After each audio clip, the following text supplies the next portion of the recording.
Well guys, welcome back to the channel for another Ask Deadly episode. It's been a fairly long time since I've done a Q&A, so if you guys want to leave your questions for next week in the comment section below, I will do my best to get back to them, and I do plan on revitalizing this for every Sunday evening and expanding on it, talking about things that are going on inside the community, other survival shooters, and giving my thoughts and opinions on various topics.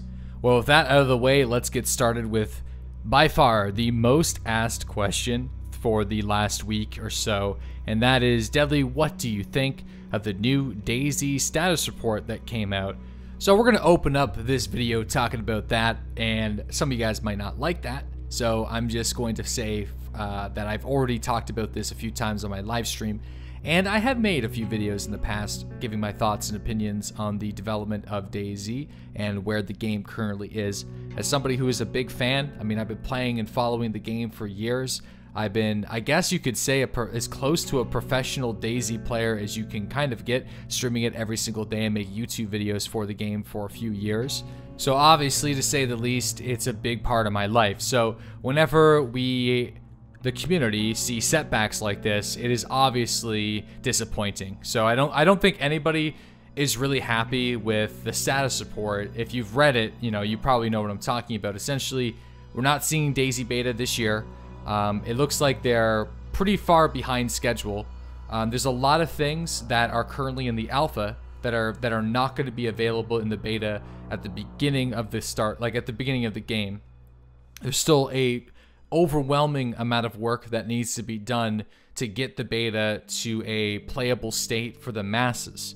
So for all you guys that were hoping for a Christmas DayZ adventure, unfortunately in the beta at least, it's not going to happen. Now, one thing that I have noticed though while reading a bunch of Reddit, Twitter, and participating in a few Twitch chats is a lot of people were just being weird about the transparency about the dev team. And I feel like that's, like, in this status report, that is probably one of the least things you could criticize, because they are being 100% open and to their downfall, so not to their benefit. They're being 100% transparent with what they don't have completed.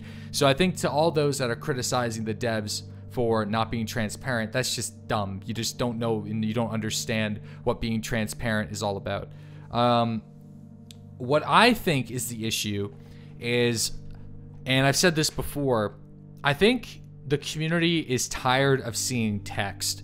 I think if you are working on features and doing new things inside the engine, like, you need to really capture that and show that to us a lot more. And I'm speaking to the devs here. So taking more screenshots, showing more GIFs of some of the new animations, how the infected are interacting with the world. Maybe let's see what the helicopter looks like flying in the air in some really early on internal tests.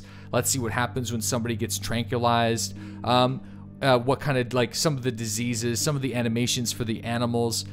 We need to see more than just paragraphs and bullet points, and I think that's one of the biggest criticisms. I think they had a couple weeks to put this status report together, and I think it's unfortunate that there wasn't even a single screenshot or any video content for one of the biggest status reports that they've ever released to date. So that's my biggest criticism from what I could see. Like, people don't really care anymore. Like, we've heard about, like, them working on all of their bullet points many times this year.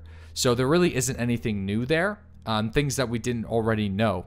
So it did eventually say that it was a content-rich status report, but from my perspective, it wasn't. So I think in the future, the devs could do a lot better at introducing and including actual content on top of what they're just putting down in their bullet points, and record more of their internal test builds and share it with the community. And I think that would do them a lot of good, and it would especially start hyping people up for this DayZ beta. So that's like the quick response to that question. If you guys want to read the status report for yourselves, then you can go and click the link in the description box. You guys can also leave your feedback and your comments, as interesting as I'm assuming they're going to be. By all means, let me know what you think of the status report in the comment section below. I'm sure you guys are going to keep it really civil. And again, I think for me right now, I'm going to continue just playing Escape from Tarkov. The occasional day, I'm going to jump on DayZ Standalone or DayZ Mod And then this Friday that's coming up, so let me actually get a date for you guys. December 8th. So Friday, December 8th, Survive the Nights servers are expected to be going live. So if you backed that game via the Humble Bundle or the Kickstarter campaign, you should have already received your Steam key to add it to your game library, and the servers are going to be going live sometime next week. So that's another survival MMO that is going to be coming out, but again, it's early access. It's created by like a 5-man team. There's probably going to be server stability issues, and this is like a pre-alpha build. Like it's just one of those, you know, pre-alpha survival shooters, right? So who knows how it's actually going to do, but I'm going to be there to give you guys my honest take, to take a look at it and actually play it. And if I like it, I'll probably make some videos on it, and if I don't, I'll probably just keep playing Escape from Tarkov until another game comes out. And that next game that I'm really looking forward to is Scum. And I think that's going to be one that all you DayZ fans are going to really enjoy. So there's options out there. So basically, I'm just going to wait, man. Whenever they release it on experimental, I'll jump back. I'll check it out. But I guess what I can say is I'm just not going to stick around like waiting for it, you know? Like that ship has sailed. Like I got to do more things on this channel and on my Twitch channel, or on my YouTube channel and my Twitch channel, other than just DayZ stuff. So when they release it, we'll be there doing a 12-hour probably stream and making a lot of videos for the new beta content. Whenever that happens, it could be a month, it could be 3 months, 6 months, another year. I'll be there regardless whenever it happens. Just I probably won't be there until then, if that makes any sense. Next on the list of things to talk about channel-wise is on the Marksmen YouTube channel. That's where additional bonus content is going to be uploaded from my channel, from my live stream, and also the live streams of Marksmen TV, P-Bro, and Monster D-Face. We just uploaded a video this week, like a collaborative like game of Human Fall Flat, which is kind of like a game like Gang Beasts, and if anyone has watched that shit before, it's absolutely hilarious. So if you guys are looking for a laugh and some additional content for what you usually see here on the channel, a link to that video is included in the description box below, so check that shit out if you're looking to have a few laughs. And I was actually just looking at the Ask Deadly episode, and I haven't done one since October 17th.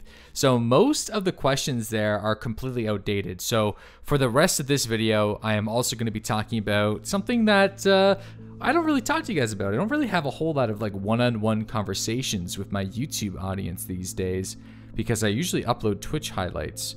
But I'm aware, guys. I'm aware of what you guys have been up to here, hitting 90,000 subscribers, which is insane. So I want to thank every single one of you guys for watching my videos on a daily basis, especially those that aren't able to make it to my Twitch streams. I know this is like for a lot of you guys that are at work or school during my stream times. I really want to thank you guys for supporting the content here, and also the transition. It's been a really interesting learning experience, going from only creating content for DayZ and then switching and trying something new and actually diving into some pretty interesting content with Escape from Tarkov and creating like the guides and the tasks and all sorts of videos to help people get interested in the game. It's taught me a lot about how YouTube works, what you guys are interested in seeing in content for not just these types of shooters, but all games on the platform. I think it's in general, it's going to make me a stronger and better YouTuber. And I want to thank every single one of you guys that have stuck with me through this transitional period and are supporting the content nonetheless, or have discovered Escape from Tarkov for what it is, an epic game and probably one that's going to be around for a few years. And it's picking up steam and growing very, very quickly. So there's a lot of potential with that game. And we are like, I am close to reaching 100,000 YouTube subs, and I don't know exactly what I'm going to be doing for that, but there will definitely be a celebration, 100% for 100,000 subscribers. Because believe it or not, man, I've been on YouTube for a long time, maybe longer than how like some of you guys how old you are. I've been on since 2006. I've been making videos since then. Now, not very good, mind you, but since 2006 nonetheless. Started doing some World of Warcraft stuff and changed to DayZ whenever the game came out, and that's sort of taken my channel in a completely different direction. So that's a massive milestone. I'm hopeful that they still have that like silver plaque. That's what I've been after, man. That's been one of my biggest goals in life, is actually getting a little bit of recognition from YouTube themselves. Something physical that I can hold in my hands that represents all the hard work and all the hours that I've put into this over the years. So that is coming up too. So I just want to end this video off by saying thank you guys again so damn much. On the Twitch side, we also just recently hit 1,000 subscribers. So that's 1,000 people that are making sure that this YouTube channel can still run on a daily basis and the broadcast can still run on a daily basis. That's why I don't have a Patreon like so many other YouTubers out there, because I already have the Twitch subscription feature. So if you're interested in like supporting the channel like via Patreon, you can just do it by subbing to the channel. It's cheaper and you get a lot more benefits than anything that I would be able to do on Patreon. So again, guys, ask your questions for next week. I'm going to be revitalizing this. Hope you guys enjoyed my take on the DayZ status report, or the limited version of that. And I'm eager to hear what you guys have to say about it, because it will most likely be the topic of conversation for next week, diving deep into all your guys' thoughts and opinions on that. Have a fantastic week, guys. Also, no stream on Tuesday. So I will be back on Wednesday, though. So expect no video on Tuesday as well. So have a great week, guys. And I'll see you in the live streams.